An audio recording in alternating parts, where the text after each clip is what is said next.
សួស្តីបងប្អូនអរគ្នាថ្ងៃនេះខ្ញុំនឹងមកចែករំលែកបងប្អូនតាក់ទងទៅនឹងពាក្យល្អៗមួយចំនួនគឺតាក់ទងទៅនឹងយានជំនិះហើយនឹងគ្រឿងចក្រតោះយើងទៅសិក្សាទាំងអស់គ្នាពាក្យទី1គឺម៉ូតូកង់តូចឬមួយក៏ម៉ូតូស្គីបាទនេះគឺជារូបតំណាងតោះអញ្ចឹងយើងអានថា scooter ប្រែថាម៉ូតូកង់តូចឬក៏ម៉ូតូស្គីបាទកង់អាគុយនេះក៏ចូលនៅក្នុង scooter នឹងដែរបាទតោះយើងទៅមុខទៀតគឺឡាន Jeep បាទបងប្អូនហើយជាស្គាល់ឡាននេះហើយស្អាតហើយក៏ថ្លៃដែរបាទអញ្ចឹងអង់គ្លេសអានថា Jeep ប្រែថាឡាន Jeep ឬក៏ឡានម៉ាក Jeep នឹងឯងយើងទៅសិក្សាពាក្យបន្តទៀតគឺកង់បាទអានថា bicycle ប្រែថាកង់នេះគឺជារូបតំណាងកុមារដ៏ស្រស់ស្អាតកំពុងតែជិះកង់ពាក្យបន្តទៀតគឺឡានធំអាចបំបះក្រោយបានបាទនេះគឺជារូបតំណាងឡានធំដូចជាឡានអាបែននេះណាបងប្អូនដឹកដីដឹកអីហ្នឹងគឺអានថា dump truck ប្រែថាឡានធំអាចបំបះក្រោយបានយើងទៅសិក្សាពាក្យបន្តទៀតគឺឡានដឹកសម្រាមបងប្អូនប្រហែលជាស្គាល់ពាក្យឡានដឹកសម្រាមនឹងហើយនោះគឺ garbage truck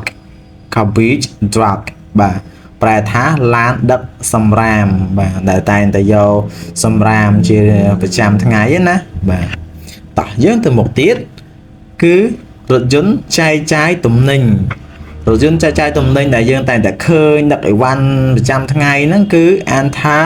delivery van ប្រែថារថយន្តចែកចាយទំនិញពាក្យបន្តទៀតនោះគឺ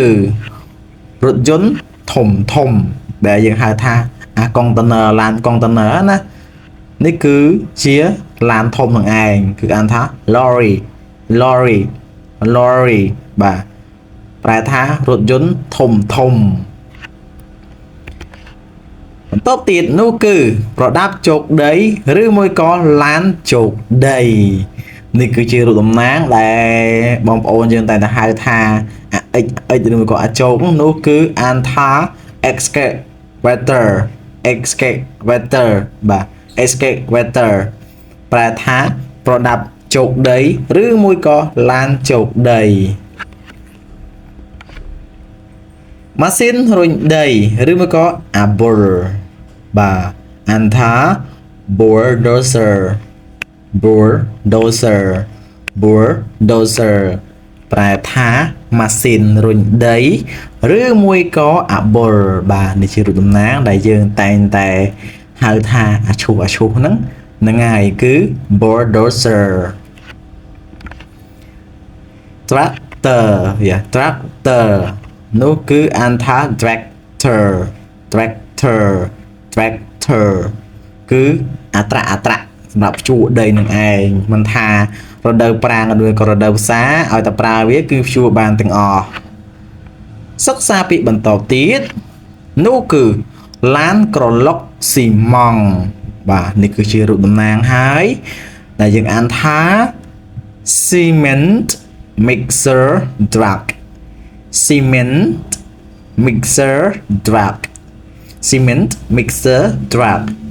ប្រែថាឡានក្រឡុកស៊ីម៉ង់បាទបងប្អូនឃើញហើយអញ្ចឹងគឺយើងតែងតែអានថាឡានក្រឡុកស៊ីម៉ង់នោះគឺ cement mixer truck បាទម៉ាស៊ីនបាដីឬមួយក៏ leveler ដែលយើងអានថា grader បាទ grader គឺប្រែថាម៉ាស៊ីនបាដីឬមួយក៏ leveler ដែលប្រើសម្រាប់ឈូសផ្លូវថ្នល់យកក្នុងដើរណាបាទពេលធ្វើផ្លូវថ្នល់គឺយកនឹងឈូសដើម្បីឲ្យកោងកដាលហ្នឹងទៅខ្ពស់កដាលស្ទាបសងខាងពេលភ្លៀងមកវាទឹកហូរចេញខាងនឹងឯងបាទចូលមកដល់អាឡូកិនដីម្ដងអាឡូកិនដីអានថា road roller បាទប្រែថាអាឡូកិនដីបាទនេះរូបតំណាងរបស់យើងចូលទៅដល់ នាវាសម្រាប់ដឹកអ្នកដំណើរកំសាន្តបាទនេះគឺរូបតំណាងគឺយើងអានថា cruise ship cruise ship cruise ship បាទប្រែថានាវាសម្រាប់ដឹកអ្នកដំណើរកំសាន្តតាមខ្ញុំដឹងនាវានេះគឺអាចធ្វើដំណើររយៈពេលយូរតាមសមុទ្រណាបងប្អូនសម្រាប់ដំណើរកំសាន្តឆ្លងប្រទេសមួយទៅប្រទេសមួយណាបាទអញ្ចឹងគឺអានថា cruise ship cruise ship នាវាសម្រាប់ដឹកអ្នកដំណើរកំសាន្តពាក្យចុងក្រោយនោះគឺកប៉ាល់នាវាឬមួយក៏សំពៅហើយនេះគឺជារូបតំណាងបាទគឺទូកុងតឺន័រជាច្រើនដែលកប៉ាល់នេះដឹកសម្រាប់យកអីវ៉ាន់ឆ្លងប្រទេសនៅកំពង់ផែអញ្ចឹងណាបាទអញ្ចឹងអានថា zip zip zip បាទប្រែថាកប៉ាល់ឬមួយក៏នាវាឬមួយក៏សំពៅបាទដឹកទំនិញនាំចេញនាំចូលណាបាទអរគុណច្រើនបងប្អូនសម្រាប់ការចូលតាមដានទស្សនាវីដេអូរបស់ខ្ញុំតាំងពីដើមរហូតដល់ចប់បើសិនបើមានកំហុសខុសឆ្គងសូមការអធិស្ឋានជួបជាមួយខ្ញុំបាទនៅវីដេអូក្រោយៗទៀត